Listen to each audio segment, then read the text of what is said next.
Hello there guys and girls, good midnight. Check this little cute frog. Mm. So cute. In the middle of the night, you are jumping, huh? See that? You might hit by a car. Not in there. Yeah, remove yourself from danger, okay?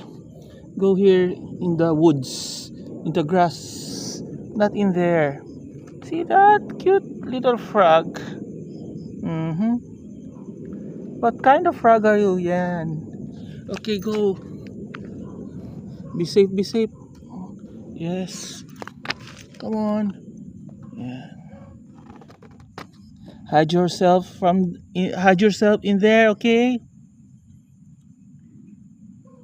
Sleep now. Bye for now, little frog.